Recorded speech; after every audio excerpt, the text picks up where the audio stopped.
तो हम लोगों ने अभी तक मास को डिफरेंट यूनिट्स में कैसे कैसे मेजर करते हैं ये सीखा। अब हम थोड़े से बात को आगे बढ़ाते हैं। तो प्रोटॉन्स की संख्या पे हम बात करते हैं, वही चीजें चल रही हैं। तो प्रोटॉन्स की संख्या को हम किससे दिखाएंगे?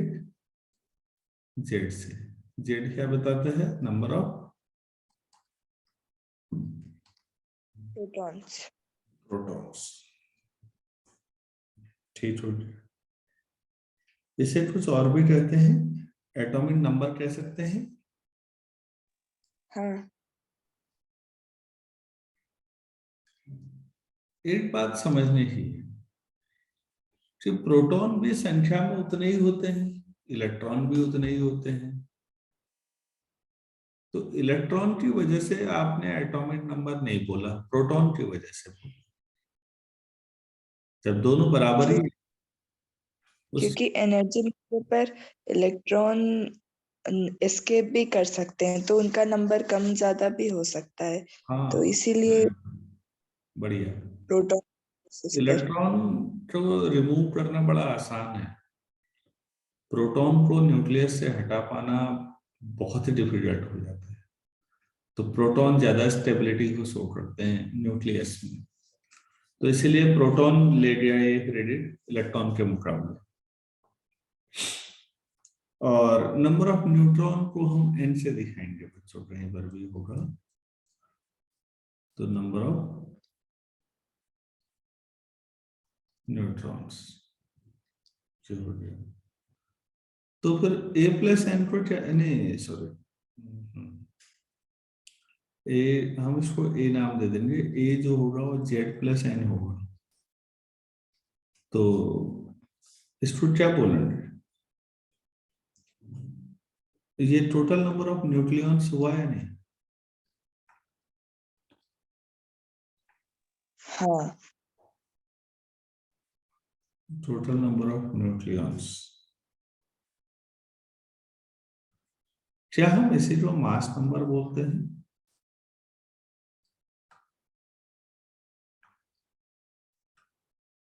हाँ, क्योंकि न्यूक्लियस में ही एटम का सारा मतलब मास हम कंसिडर हाँ, कर सकते हैं। हमने पहले भी देखा है बच्चों कि 99% से ज्यादा मास एटम का न्यूक्लियस में होता है। तो न्यूक्लियस में जो नंबर है वही मास है, तो इसलिए मास नंबर बोल दिया गया। तो सिंबल कैसे दिखाते हैं हम? जैसे देखना, कभी जो एच से है यहाँ पर जेड लिखते हैं और यहाँ पर ए लिखते हैं, ये तरीका है सिंबल का। किसी भी, ये एच से जो है केमिकल सिंबल है, जो भी एलिमेंट है उसके बारे में। Here H is chemical symbol.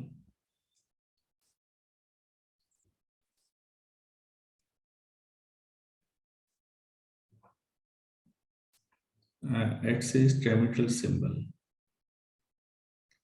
और जेड आप लिखते हैं नीचे एटॉमिक नंबर, और ए ऊपर लिखते हैं एटॉमिक मास। ऐसे ही लिखा जाता है या नहीं? हाँ। ये हीलियम है, ये 2 4 ऐसे लिख दिया, तो इसका मतलब समझते होंगे। ये यूरेनियम है 92 और 238 ऐसे लिखते हैं। तो मेरे ख्याल से ये सारे सिंबल्स रिप्रेजेंटेशन मालूम होंगे।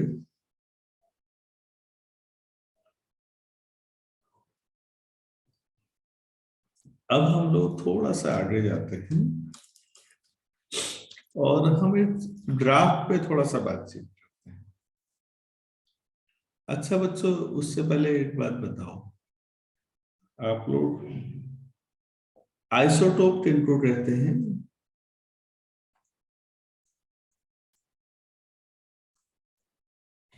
आइसोटोप किसको कहा जाता है?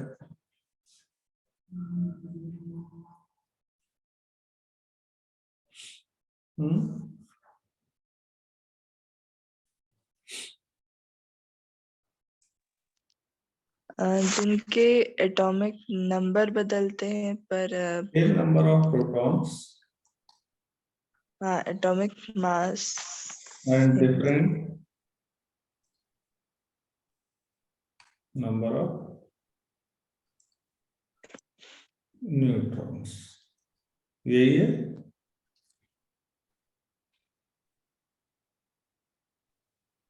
आइसोटोप यही हुए। Isobar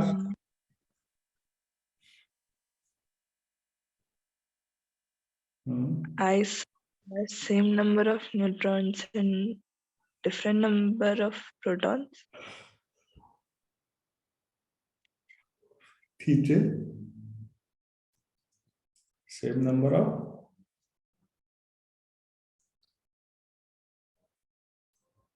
different number of protons. ये कहा मानवेंद्र, सही है गलत है?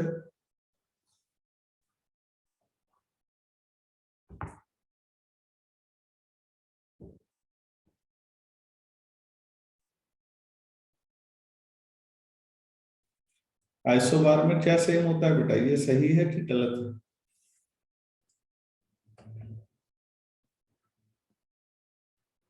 आइसोबार में मास नंबर सेम होता है।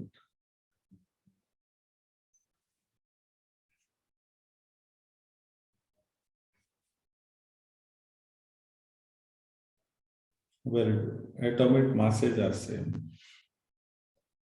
ए जो होता है, ए इक्वल टू क्या था अभी पीछे, ये मास नंबर।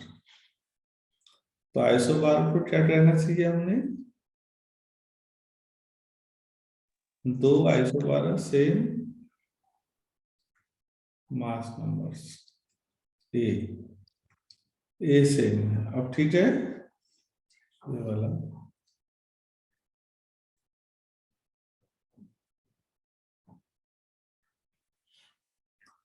आइसोटोन क्या होते हैं?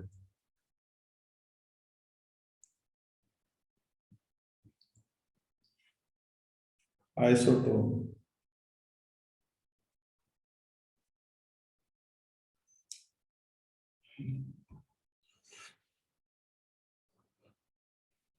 दो आपके पास न्यूक्लियाई हैं और वो आइसोटोन कह रहा हूं, तो न्यूट्रॉन सेम होंगे तभी नाम आया होगा। आइसो मतलब समान, तो सेम नंबर ऑफ न्यूट्रॉन्स।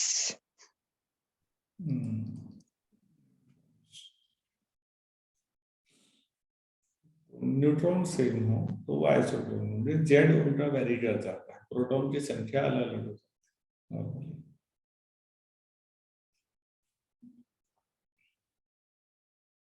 चलो ठीक है, तो ये तो तीन नाम थे, मैं वैसे बता रहा था। तो जो मैं कहना ये चाह रहा था अभी दूसरी बात, एक बढ़िया सा ग्राफ है न्यूट्रॉन और प्रोटॉन की संख्या में। ये ग्राफ बच्चों बहुत कुछ कहता है न्यूक्लियर स्टेबिलिटी के बारे में। तो ग्राफ एस.सी. वर्मा सर की बुक में है, आप लोगों की किताबों में भी होगा। ग्राफ बहुत अच्छा तो क्या बना पाऊंगा, इधर को हम जेड की बात करते हैं। जेड मतलब नंबर ऑफ प्रोटॉन्स, ऐसे समझ लो। तो ऊपर को लिख लीजिए नंबर ऑफ न्यूट्रॉन्स।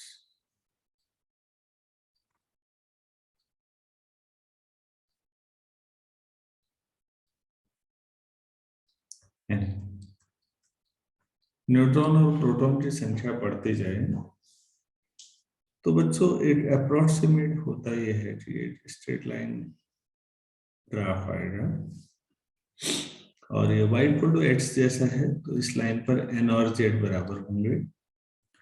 हम ये देखना चाहते हैं कि जो न्यूक्लियाई है वो स्टेबिलिटी कैसी है। तो जिनमें ये सेटिस्फेक्शन हो रहा है, मतलब n अपॉन जेड, जिनके लिए लगभग सेम आ रहा है, तो दोनों बराबर है, तो ये रेशियो 1 आ रहा है, नॉर्मली वो ज्यादा स्टेबल है। स्टेबल न्यूक्लियाई कौन से होते होंगे, मोटे तौर पर कह रहा हूं मैं।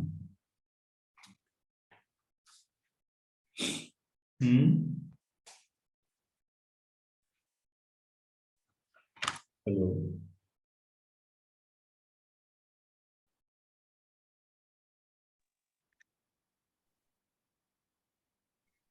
हेलो।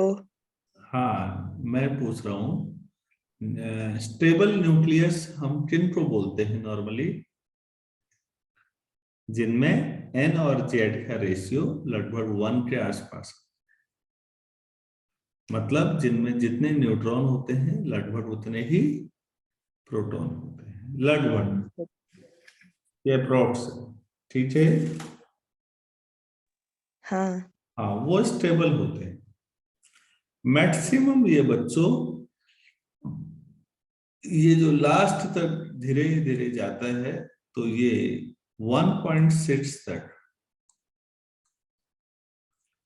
लास्ट जिसके लिए एन और जेड का रेशियो 1.6 आ जाते हैं, वहां तक स्टेबल न्यूक्लियस है। क्या है? Stable nucleus.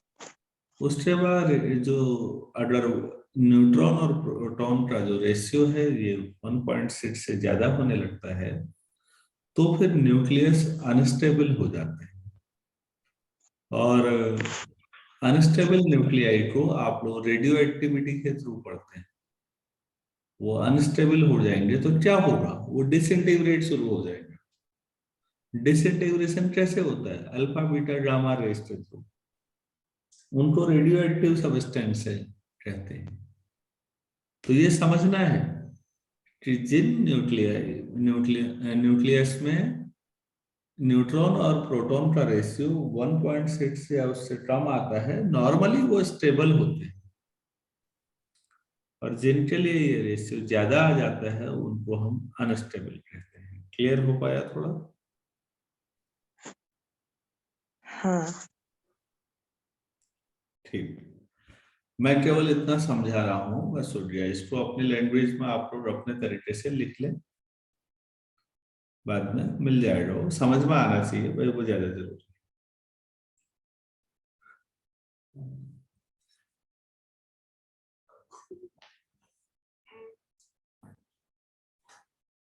अच्छा बच्चों, न्यूक्लियर स्पिन भी कोई चीज होती है। अगला शब्द जो हम जिस पे बातचीत करेंगे, आज तक आपने जो स्पिन पढ़ा वो इलेक्ट्रॉन्स का पढ़ा है ना। अब यहाँ हाँ। क्या शब्द है? Nuclear spin. हाँ, तो जो न्यूक्लियॉन्स हैं वो भी अंदर। तो ये एक बड़ा फेमस वो रहा है सवाल कि न्यूक्लियस के अंदर प्रोटॉन और न्यूट्रॉन आखिर एडजस्ट कैसे होते होंगे। क्या बाहरी घेरे में प्रोटॉन और अंदर न्यूट्रॉन है,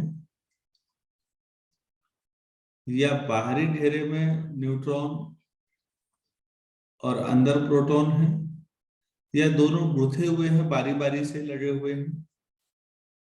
आखिर कैसे लगे होंगे?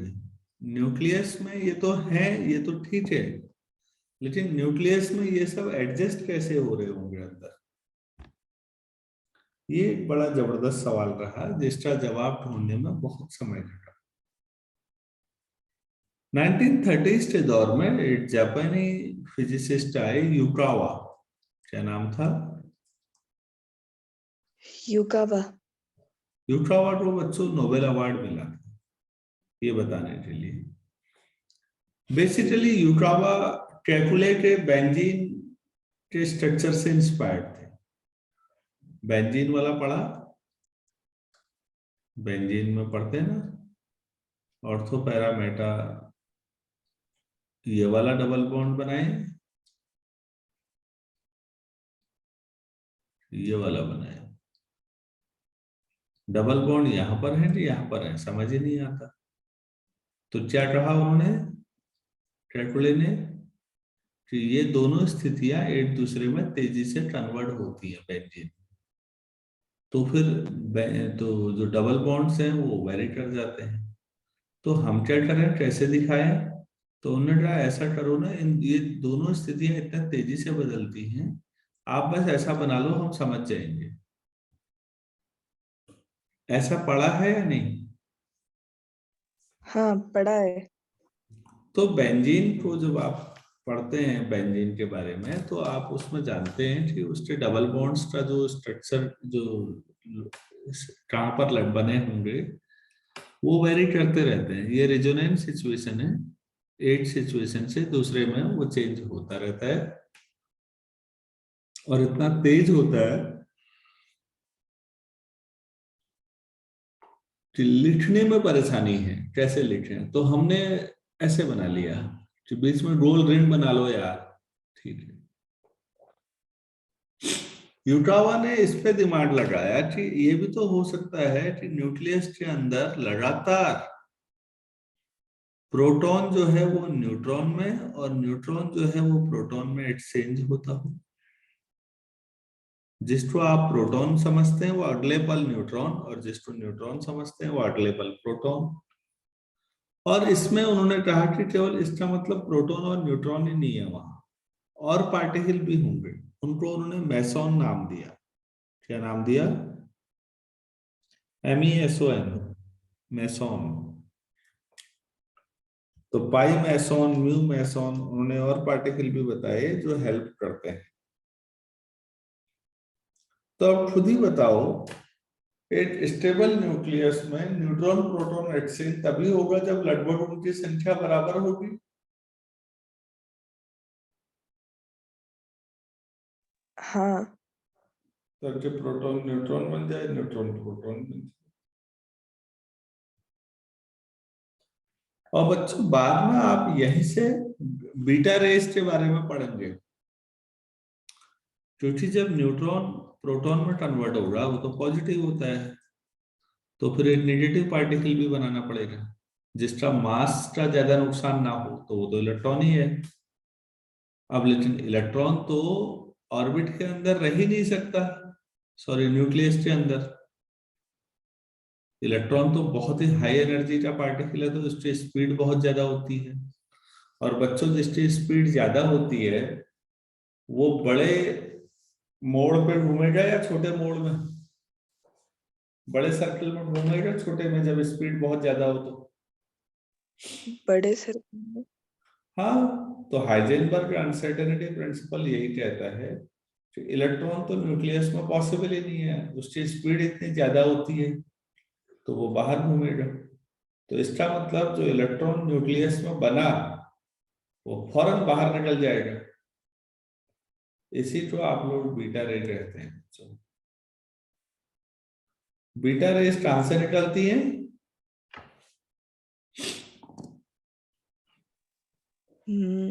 न्यूक्लियस से कहा जाएगा, बिल्कुल, इलेक्ट्रॉन से। बहुत बढ़िया। बीटा रेस कहां से निकली?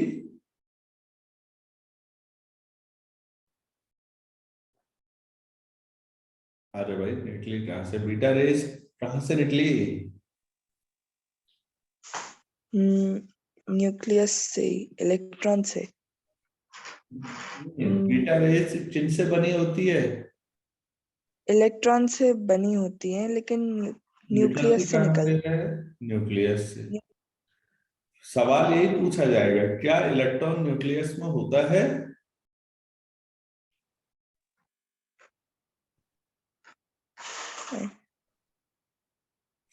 इलेक्ट्रॉन सब न्यूक्लियस न्यूट्रॉन। में नहीं होता है। तो जो ही तो एक न्यूट्रॉन एक प्रोटॉन में कन्वर्ट होगा, वो जो इलेक्ट्रॉन बनेगा वो सीधे उसी समय बाहर निकल जाएगा। यही बीटा रेज है। इस पर जिस इंसान ने काम किया था बच्चों, उसको कहते हैं, उसका नाम था JP थॉमसन। नोबेल पुरस्कार मिला था। और इन्होंने इलेक्ट्रॉन को एज अ वेव एस्टेब्लिश कर दिया है ना यहाँ। जब आप बीटा रे कहते हैं तो रे बेसिकली क्या हुई? वेव। वेव हुई। ये पहला इंसान था जिसने electron as a wave establish की। इन्हीं के पिताजी थे जे थॉमसन।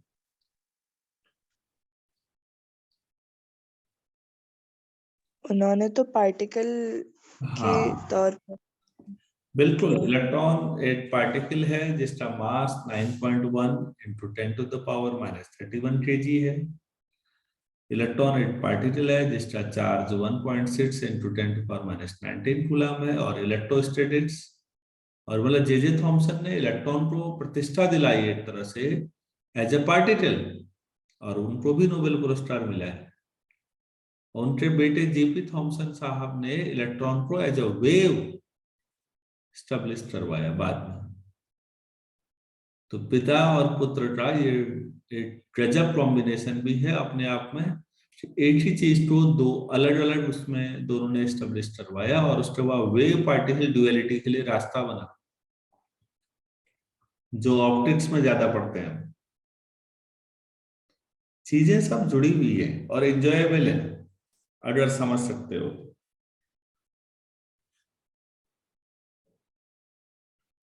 तो न्यूक्लियस में थोड़ा सा आइडिया बना बच्चों। युकावा की थ्योरी क्या थी, इतना आपके लिए बहुत होता है उसमें 12वीं में, कि एक्सचेंज थ्योरी है।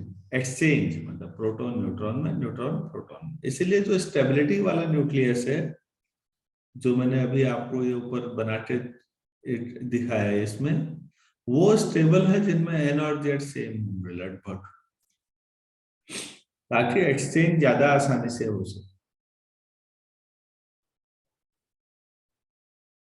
तो यहाँ भी बच्चों न्यूक्लियस भी में भी न्यूक्लियॉन्स भी स्पिन करते हैं, और इनके भी स्पिन को प्लस हाफ या माइनस हाफ से हम लोग दिखाते हैं। आप लोगों को इससे ज्यादा ही जरूरत नहीं है उसमें। जिनको भी फर्मियन से है तो प्लस हाफ माइनस हाफ चलता है स्पिन। जब फ्यूचर में बोसॉन पढ़ोगे तब देखोगे कि स्पिन कुछ और भी हो सकता है। ऐसे पार्टिकल हैं हमारे पास। तो मेरे ख्याल से आज हम इतना करते हैं। कल मैं आपको न्यूक्लियर फोर्सेस की तारीफ बताऊंगा कि क्या खास बात है, और न्यूक्लियस की जो बाइंडिंग एनर्जी है जिसपे सवाल आने चाहिए, एक्चुअल में वो क्या है और कैसे कैलकुलेट करते हैं। और फिर उसके बाद रेडियो एक्टिविटी वाला पोर्शन थोड़ा बात करें। यहां तक मैंने जो बताया, क्या उसमें किसी को कोई सवाल पूछना है? नहीं पूछना। चलिए ठीक है, आज इतना ही करते हैं। Thank you.